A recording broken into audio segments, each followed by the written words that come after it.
3부 예배 나오신 여러분들을 주님의 이름으로 환영하고 또 축복합니다. 우리 앞뒤 좌우에 계신 분들하고 이렇게 한번 인사했으면 좋겠습니다. 참 잘 오셨습니다.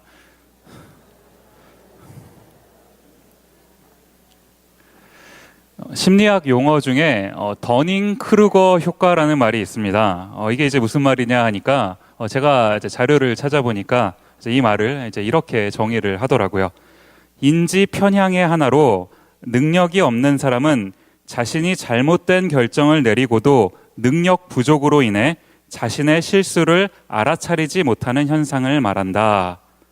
이제 이렇게 하면서 이 말에 대해서 예시를 드는 게 뭐냐 하니까 서울 안 가본 사람이 가본 사람을 이긴다. 무슨 말인지 아시겠죠? 이게 이제 1999년에 미국 코넬 대학교의 사회심리학과 교수였던 데이비드 더닝이라는 사람과 이제 그 당시에 대학원생으로 있었던 저스틴 크루거라는 사람이 이제 둘이 같이 연구를 통해서 이제 이런 현상을 밝혀냈다는 겁니다. 이제 이 실험의 근거에서 보니까 이제 이런 더닝 크루거 효과를 가지고 있는 사람들에게서 이제 나타나는 몇 가지 현상들이 있더라는 거예요. 첫 번째는 뭐냐 하니까 자신의 능력을 과대평가하더라는 것입니다. 두 번째는 뭐냐 하니까 자신의 능력은 과대평가하면서 다른 사람의 진정한 능력은 알아보지 못한다는 거예요. 세 번째는 자신의 능력이 부족해서 생긴 곤경, 이것을 알아차리지 못한다는 겁니다. 그리고 마지막 네 번째는 이제 훈련을 통해서 이 능력이 크게 향상된 후에야 이전에 자신의 능력 부족을 깨닫고 인정하게 된다는 이런 말입니다. 제가 오늘 설교를 준비하면서 왜 이런 더닝 크루거 효과 이런 게 이제 떠올랐냐 하니까 이제 오늘 이 말씀을 통해서 저희가 함께 살펴보고자 하는 내용이 바로 이런 더닝 크루거 효과 상태의 내용이더라는 것이에요. 능력이 없는 사람이 자신이 잘못된 결정을 내리고도 능력 부족으로 인해서 자신의 실수를 알아차리지 못하는 현상. 오늘 우리가 살펴보고 싶은 이 사무엘상 초반부에 나오는 이스라엘의 상태가 딱 이렇더라는 것입니다. 이제 성경이 이 사무엘상 초반부에 나오는 이 이스라엘 백성들의 상태를 뭐라고 기록을 하고 있습니까?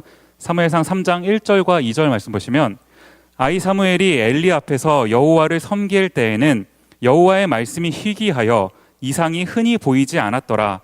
엘리의 눈이 점점 어두워가서 잘 보지 못하는 그때에 여호와의 말씀이 희귀하여 사무엘상이 시작되는 이 시점에 이스라엘에게는 제사장도 있었습니다.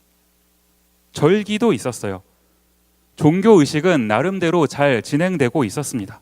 그런데 그런 이스라엘에게 여호와의 말씀이 희귀했다는 겁니다. 제가 이제 이 구절을 설교를 준비하면서 묵상을 하고 있는데 문득 예레미야서에 나오는 한 구절 말씀이 생각이 나는 거예요. 예레미야 6장 14절 말씀. 그들이 내 백성의 상처를 가볍게 여기면서 말하기를 평강하다 평강하다 하나 평강이 없도다. 현실은 아닌데 자꾸 평강하다는 거예요. 캄하다는 겁니다. 상태가 캄하다는 거예요. 자꾸 자기네 마음대로 캄 이렇게 거리니까 그냥 하나님께서 들으시고는 그냥 그 현실을 캄캄하게 해버리신 거 아닙니까?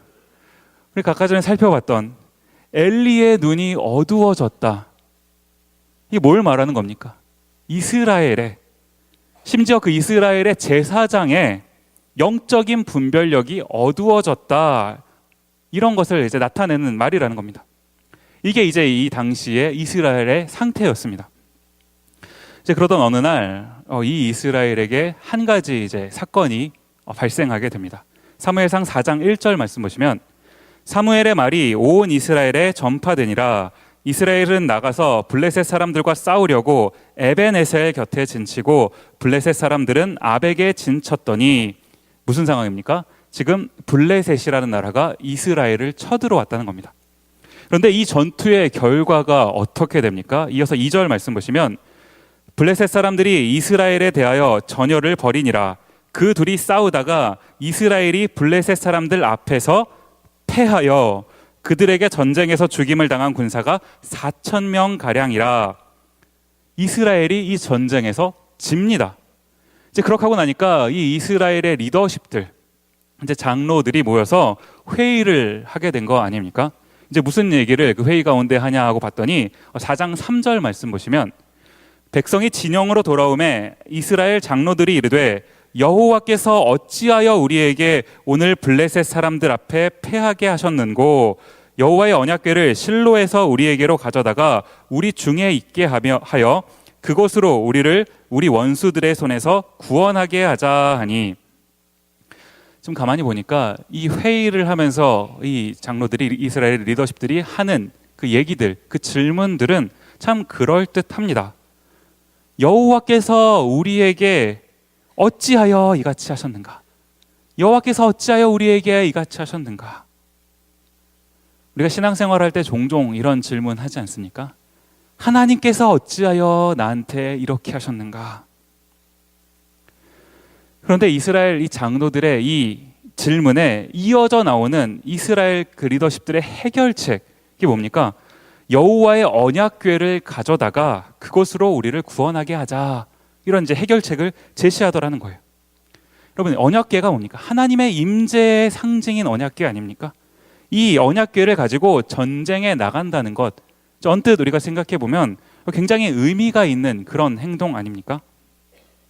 그런데 이제 이렇게 해서 언약궤를 가지고 나간 그 전투에서 그 결과가 어떻게 됩니까? 4장 17절과 18절 말씀 보시면, 소식을 전하는 자가 대답하여 이르되 이스라엘이 블레셋 사람들 앞에서 도망하였고 백성 중에는 큰 살육이 있었고 당신의 두 아들 홈니와 비느하스도 죽임을 당하였고 하나님의 궤는 빼앗겼나이다. 하나님의 궤를 말할 때에 엘리가 자기 의자에서 뒤로 넘어져 문 곁에서 목이 부러져 죽었으니 나이가 많고 비대한 까닭이라. 그가 이스라엘의 사사가 된 지 40년이었더라. 이 전쟁에서 이 제사장 엘리의 두 아들 홈니와 비느하스가 죽습니다.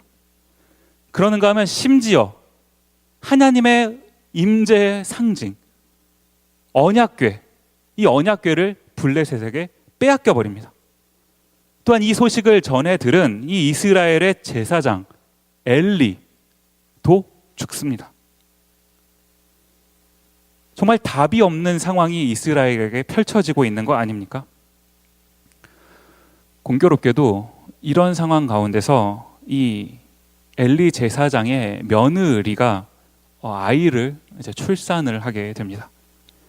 그런데 자기 민족의 상황이 지금 이렇다가 보니까 이제 자기 아이를 출산하면서 이제 뭐라고 합니까? 4장 21절 말씀 보시면, 이르기를 영광이 이스라엘에서 떠났다 하고 아이 이름을 이가봇이라 하였으니, 여호와의 영광이 이스라엘에서 떠났다는 겁니다. 그래서 이가봇이라는 거예요. 지금 이 아이의 이름으로 이 당시 이스라엘의 영적인 상태를 평가하고 있는 거 아닙니까?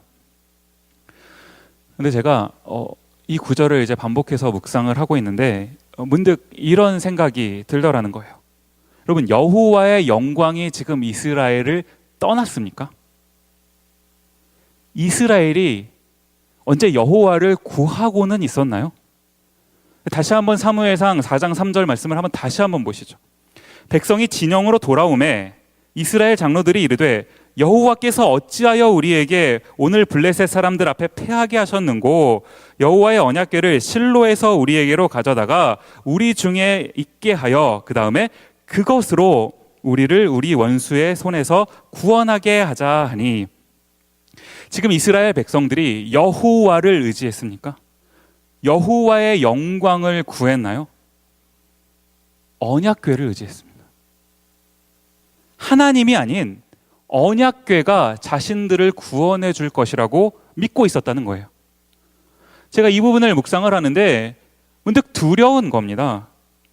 내가 신앙생활을 하고 있다고는 하는데 내가 과연 여호와를 구하고 있는지, 아니면 그냥 언약궤, 이런 종교 의식에 만족하면서 그것만 의지하고 살고 있지는 않은지 걱정이 되더라는 거예요.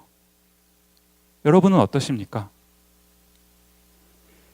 이런 이스라엘에게 찾아온 결과가 뭡니까? 이가봇이요.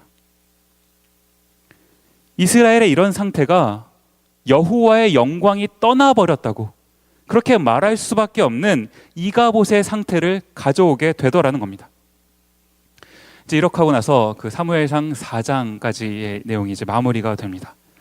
그리고 나서는 5장과 6장 말씀을 쭉 살펴보시면 이제 이 빼앗긴 언약궤의 여정, 그 스토리가 쭉 기록이 되고 있습니다. 제가 그 5장과 6장 말씀을 쭉 살펴보다가 하나 발견하게 되는 게 뭐냐 하니까 이 4장에서 이 이스라엘 백성들이 하나님의 임재의 상징인 그 언약궤를 자기네 마음대로 사용하려고 할 때는 아무런 능력이 그 가운데 나타나지를 않았습니다. 그런데 뭡니까? 이제 빼앗겨 버리고 이스라엘 백성들이 이 언약궤를 사용할 수 없게끔 되니까, 그렇게 되다 보니까 이 언약궤를 통해 역사하시는 하나님의 손, 하나님의 능력이 스스로 그 능력을 나타내시더라는 거예요. 사무엘상 5장 6절 말씀을 보시죠. 여호와의 손이 아스돗 사람에게 엄중히 더하사 독한 종기의 재앙으로 아스돗과 그 지역을 쳐서 망하게 하니, 9절 말씀에도 그것을 옮겨간 후에 여호와의 손이 심히 큰 환난을 그 성읍에 더하사 성읍 사람들의 작은 자와 큰 자를 다 쳐서 독한 종기가 나게 하신지라.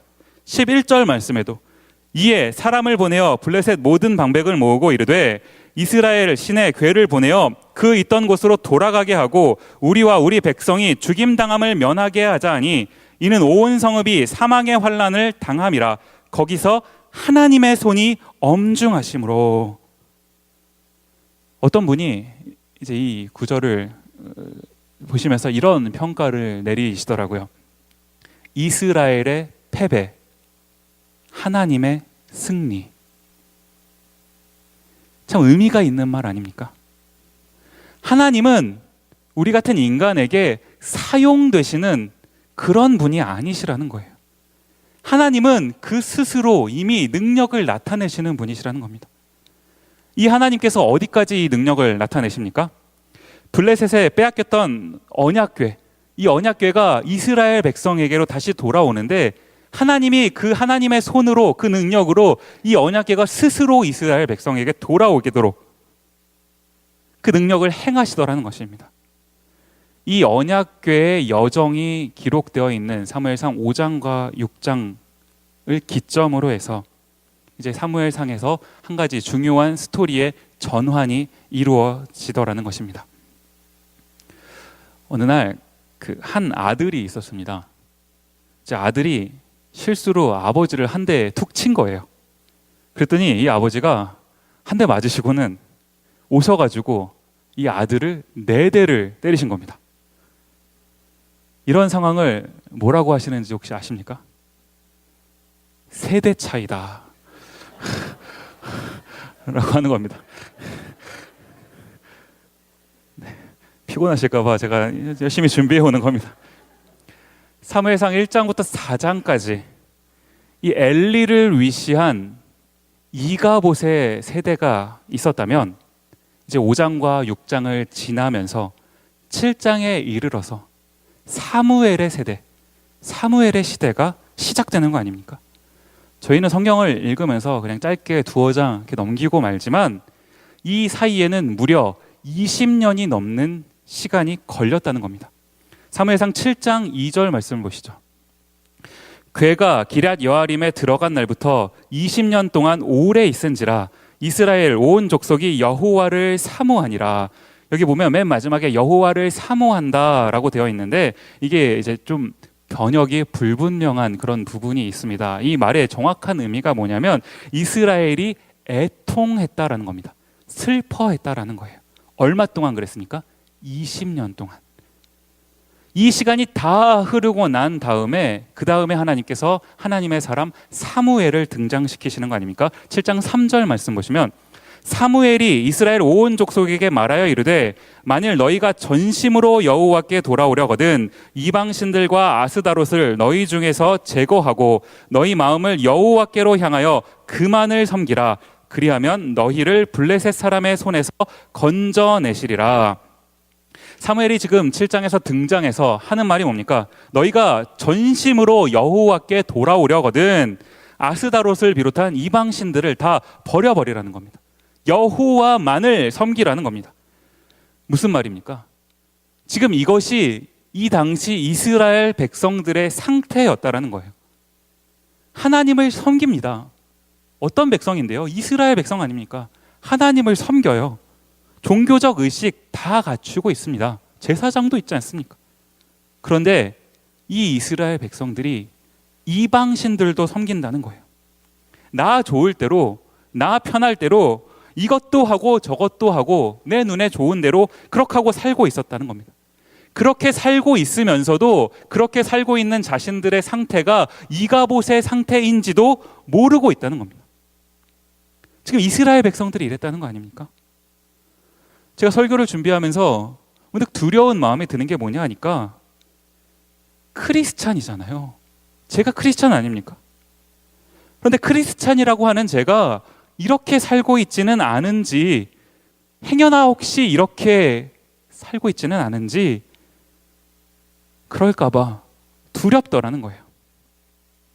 이런 이스라엘에게 20년의 시간이 필요했다는 겁니다. 20년의 애통하는 시간이 필요했다는 거예요. 하나님을 진심으로, 전심으로 사모할 수 있는 그런 시간이 이스라엘 백성들에게 필요했다는 겁니다. 그 시간이 다 흐르고 난 뒤에 이제 하나님께서 사무엘이라고 하는 한 사람을 부르셔서 이스라엘 백성 앞에서 말씀하시는 거 아닙니까? 모든 이방신들을 다 제하고 여호와만을 섬겨라. 사무엘이 이렇게 말하고 나니까 이제 이스라엘 백성들이 어떻게 반응을 합니까? 7장 4절 말씀 보시면 이에 이스라엘 자손이 바알들과 아스다롯을 제거하고 여호와만을 섬기니라. 이스라엘 백성들이 가장 먼저 했던 반응 뭡니까? 자신들의 지금까지 가지고 있었던 죄악을 제거하는 일입니다. 이제 그렇게 하고 나니까 이스라엘 백성들이 죄악들을 제거하고 나니까 그러니까 이제 사무엘이 이 이스라엘 백성들을 한데 모으는 거 아닙니까? 미스바라 하는 곳에 온 이스라엘 백성들을 다 모았습니다. 그렇게 하고는 이제 이스라엘 백성들 앞에서 사무엘이 이 이스라엘 백성들과 함께 뭘 했냐 하니까 7장 6절 말씀 보시면 그들이 미스바에 모여 물을 길어 여호와 앞에 붓고 그날 종일 금식하고 거기에서 이르되 그 다음에 우리가 여호와께 범죄하였나이다 하니라. 뭘 합니까? 뭘 한 겁니까? 하나님 앞에서 자신들의 죄를 회개한 겁니다. 이게 진정한 회개가 될 수 있었던 이유가 뭡니까? 이에 앞서서 자신들의 죄악을 제거하는 일이 먼저 선행되었다는 거예요. 그렇게 하고 나서 하나님 앞에 모여 자신들의 죄를 진심으로 회개했다는 겁니다. 회개는 하나님 앞에서 그냥 내가 뭐를 잘못했다고 느끼는 게 아닙니다. 그 앞에서 완전히 돌아서는 것, 이게 진정한 회개 아닌가요? 지금 이스라엘 백성들을 하나님께서 이제 잘 인도해 가고 계시는 상황입니다.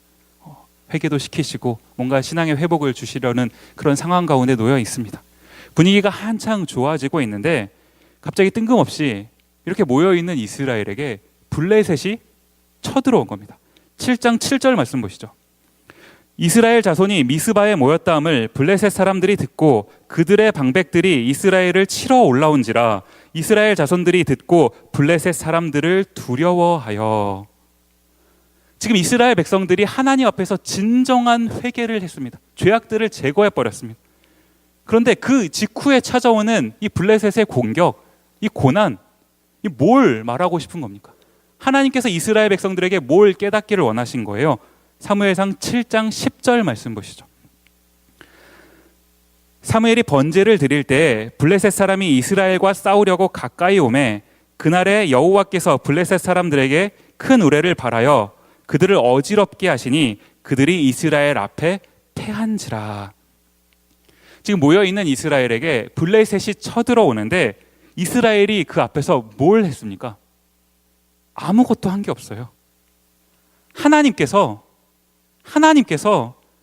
그냥 하나님 스스로 승리하셨습니다. 그렇게 하고는 하나님이 이루신 그 승리가 이스라엘의 승리가 되게끔 해주셨다라는 거예요. 이스라엘 백성들이 이것을 보면서 뭘 느꼈겠습니까? 여호와의 손, 하나님의 능력, 여호와 하나님의 능력을 실제로 경험하게 된 거 아닙니까?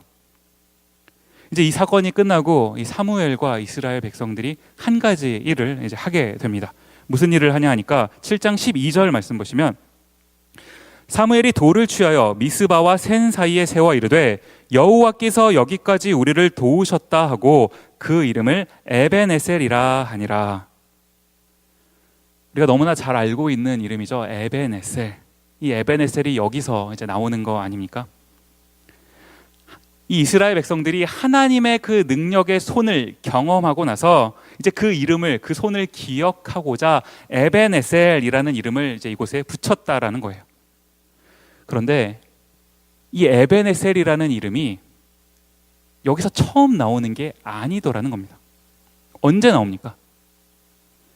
아까 쑥 읽고 지나가셔서 기억하시는지 모르겠는데 아까 4장에서요. 이스라엘이 블레셋에게 언약궤를 빼앗길 때, 그때 그 언약궤를 빼앗겼던 그 장소의 이름이 에벤에셀 아닙니까? 그렇게 하고 나서 지금 20년이 넘는 시간이 흘렀습니다. 사무엘이 이 20년이 넘는 시간을 지난 후에 이제 이 시점에서 이것을 기념하면서 굳이 에벤에셀이라는 이름을 가지고 와서 그 이름을 붙인 그 이유가 뭡니까? 이 에벤에셀이라는 이름의 뜻, 여호와께서 여기까지 우리를 도우셨다. 이게 무슨 의미를 담고 있는 거냐는 겁니다. 지금 단순히 블레셋이 쳐들어와서 블레셋을 무찔러 주셨다. 나에게 고난이 왔는데 하나님께서 그 고난을 해결해 주셨다. 단순히 이런 고백 정도의 수준의 그런 의미가 아니더라는 거예요. 20년의 시간 동안, 지난 세월 동안 하나님께서 나의 신앙을 회복시켜 주셨다. 그거 아닙니까? 언약궤를 빼앗겨 버려서 이가봇의 인생을 살 수밖에 없었는데 그런 인생을 에벤에셀의 인생으로 바꾸어 주셨다. 이런 의미를 담고 있는 거 아닌가요? 언약궤가 능력이 아닙니다. 종교 생활이 우리의 문제를 해결해 주는 게 아니더라는 거예요. 뭐가 능력입니까? 언약궤를 언약궤 되게끔 하는 것, 여호와의 손 아닙니까?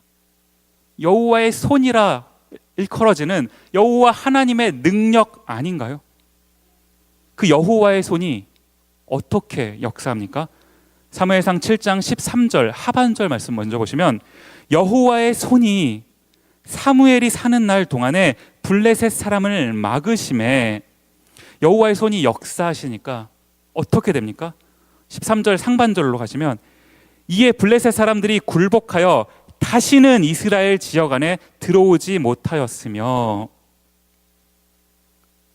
그러는가 하면 또 어떤 일이 발생하게 됩니까? 14절 말씀 보시면, 블레셋 사람들이 이스라엘에게서 빼앗았던 성읍이 에그론부터 가드까지 이스라엘에게 그 다음에 회복되니 이스라엘이 그 사방 지역 블레셋 사람들의 손에서 도로 찾았고 또 이스라엘과 아모리 사람 사이에 그 다음에 평화가 있었더라. 중간에 보니까 회복되니 맨 마지막에 평화가 있었더라. 여호와의 손이 역사하시고 나니까 그제서야 이 이스라엘 백성들에게 회복이 찾아오고 평화가 찾아오는 거 아닙니까? 진정한 캄이 찾아오는 거 아닙니까? 캄캄이 아니고요. 제가 설교를 준비하다가 보니까 벌써 11월 마지막 주더라고요. 이제 올해도 한 달 남았습니다. 송구영신 예배 드린 게 엊그제 같은데 벌써 한 달 남았습니다. 여러분, 올 한 해 어떻게 사셨습니까? 에벤에셀을 누리고 사셨나요? 여호와께서 여기까지 우리를 도우셨다. 이런 고백과 함께 살고 계십니까? 오늘은 예수 그리스도께서 이 땅에 우리를 위하여 오신 그 날을 기념하는 대림절 첫 주일입니다. 예수님이 누구십니까? 이 땅에 오신 하나님, 이 땅에 오신 여호와의 손, 여호와의 능력, 그분이 예수 그리스도 아니십니까? 그 예수님께서 우리 이가봇 같은 인생 살고 있었는데 엘리에셀의 인생을 살도록 우리의 인생을 바꾸어 주신 거 아닙니까? 저는 오늘 이 자리에 참석하신 모든 분들이 이 여호와의 손을 경험하실 수 있게 되기를 바랍니다. 이 여호와의 손을 경험하심을 통해서 여호와께서 여기까지 우리를 도우셨다, 이런 고백이 우리의 삶 가운데서 언제나 계속되는 그런 인생 사시기를 간절히 축원합니다. 저는 오늘 설교를 이제 이 찬양으로 마무리를 하고 싶은데요. 반주를 부탁드립니다. 우리 신앙의 선배들이 많이 불렀던 찬양입니다. 찬송가 301장 지금까지 지내온 것 주의 크신 은혜라. 우리가 함께 이 찬양 부를 때 마음을 담아서 이 찬양을 함께 좀 고백하는 시간을 갖도록 하겠습니다.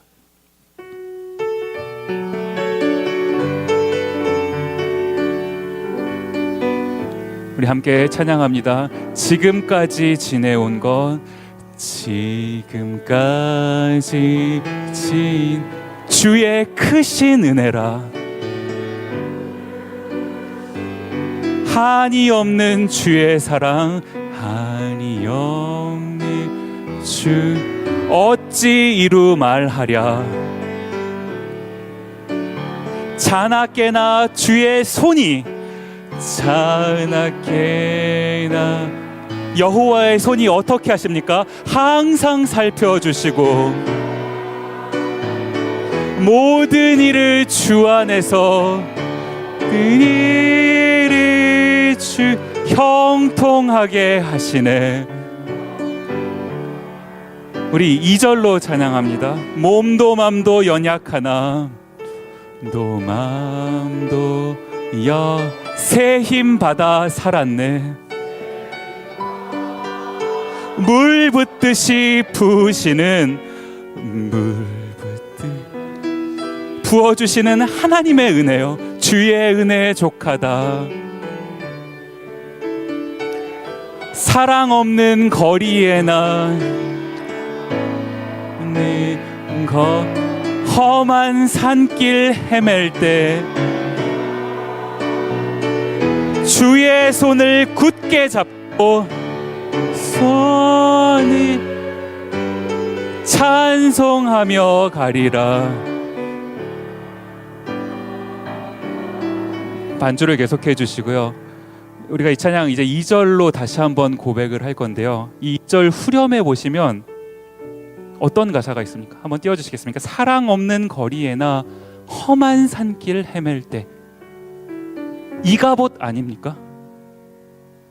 하나님의 사랑이 떠나버리고 여호와의 손이 나를 이끌어주시지 않는 상태, 헤매고 있는 나의 모습, 이가봇 아닙니까? 이런 이가봇을 거닐고 있을 때 하나님께서 우리를 그냥 내버려 두지 않으시고 어떻게 하십니까? 그 다음 가사, 주의 손을, 하나님께서 우리에게 여호와의 손을 내밀어 주시는 거 아닙니까? 우리가 해야 되는 건 뭡니까? 주께서 내밀어 주시는 그 손을 붙잡고 끝까지 가는 거 아닙니까? 이게 에베네셀 아닌가요? 여호와께서 여기까지 우리를 도우셨다. 우리가 이 내밀어 주시는 여호와의 손을 붙잡고 가야 되는 거 아닙니까? 우리 2절 다시 한번 찬양할 때 우리 마음을 다해서 하나님께 찬양하도록 하겠습니다. 몸도 마음도 새 힘 받아 살았네. 물 붓듯이 부으시는 물 붓듯이 주의 은혜 족하다. 사랑 없는 거리에나 사랑 없는 험한 산길 헤맬 때 여호와의 손이요, 주의 손을 굳게 잡고 굳게 찬송하며 가리라. 우리 다 같이 눈을 감고 반주를 들으시면서 잠시 하나님 앞에 기도하는 시간 갖도록 하겠습니다. 하나님, 이가봇 같았던 내 인생 여호와의 손이 필요합니다. 여호와의 손 내밀어 주심, 주님, 내가 그 손을 붙잡고 가기를 원합니다. 하나님, 내가 주님의 손을 꼭 붙잡고 갈 때 하나님, 나의 인생 에베네셀의 인생이 되게 하여 주옵소서. 여호와께서 여기까지 나를 인도하셨다 고백하는 우리 인생 되게 하여 주옵소서. 주님, 주님의 손을 붙잡는 내가 되게 하여 주옵소서. 우리 간절한 마음으로 하나님께 기도하는 시간 잠시 갖도록 하겠습니다. 다 같이 기도하시겠습니다. 하나님, 주님 앞에 나와 하나님께 기도하는 모든 영혼들에게 주님, 여호와의 손을 내밀어 주옵소서. 여호와의 손이 역사하시는 시간 되게 하여 주시옵소서. 이들에게 하나님의 은혜가 함께하여 주시옵소서. 하나님, 에베네셀의 하나님, 여호와의 손을 붙잡고 갈 때 하나님께서 여기까지 우리를 인도하셨다 고백하는 우리의 인생이 되게 하여 주시옵소서. 이가복 같았던 우리의 인생 에베네셀로 하나님 바꾸어 주시고 하나님의 은혜를 날마다 경험하는 우리 모든 네스타닌 장로교회 성도님들 되실 수 있도록 주여 은혜를 허락하여 주시옵소서. 고마우신 아버지 하나님, 감사합니다. 주님의 날에 주님의 전에 나와 함께 하나님을 예배할 수 있도록 하시니 감사합니다. 하나님, 우리의 인생 여호와의 손을 붙잡고 살아감으로 말미암아 여호와께서 여기까지 나를 인도하셨다 고백하는 에베네셀의 인생 되게 하여 주시옵소서. 하나님, 주님께서 우리에게 내밀어 주신 손을 끝까지 붙잡고 가는, 아니 하나님께서 우리를 끝까지 붙잡아 주시는 인생 되게끔 주여 우리에게 언제나 은혜를 허락하여 주시옵소서. 감사드리옵고 예수님 이름으로 기도드립니다. 아멘.